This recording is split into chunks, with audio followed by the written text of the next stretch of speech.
As you just shake your head. Mm.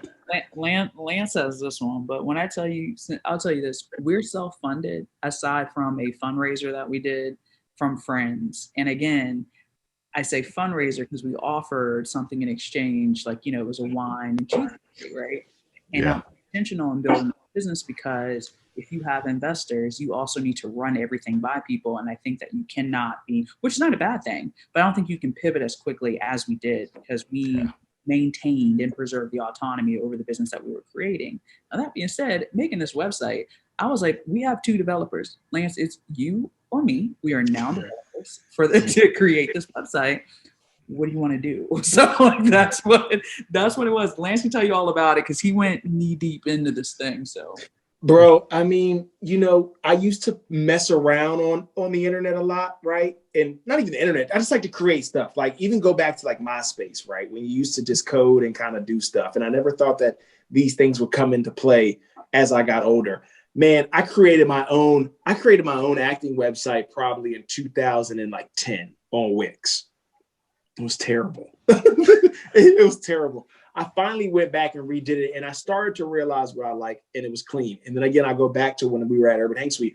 I built a website for that, and I was like, oh, this is terrible. We got a little help from a friend of ours who does some really amazing work, Lillian, and just to give her a quick shout out.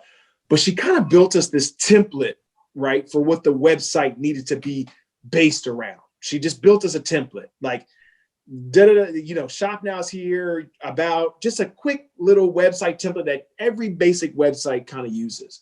And from there, she gave us a good fill in, right? But we had to add a little bit more peanut butter to that jelly sandwich. You see what I'm saying? Like, Yeah. and that part did get very difficult.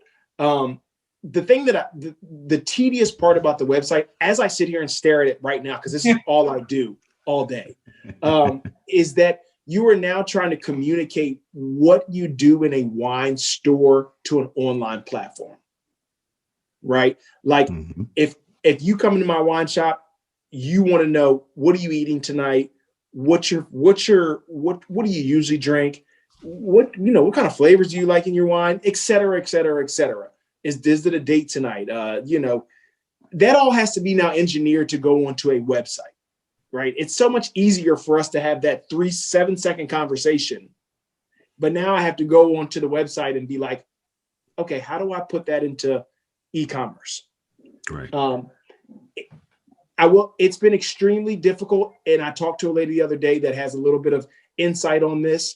And she's done a couple of them because she works for like a little bit of like a wine, I guess you could say, searchable engine. And she likes where we're going, but she's always mentioned that it's a process that is always ongoing. Like you have to continuously work at it. No one has perfected it. And that gave me a little bit of sense of relief because we haven't perfected it. The website thing has been very tough, but it's our business model. That's what we live off of. I can't wait to open the storefront and the shop because this hard stuff is done.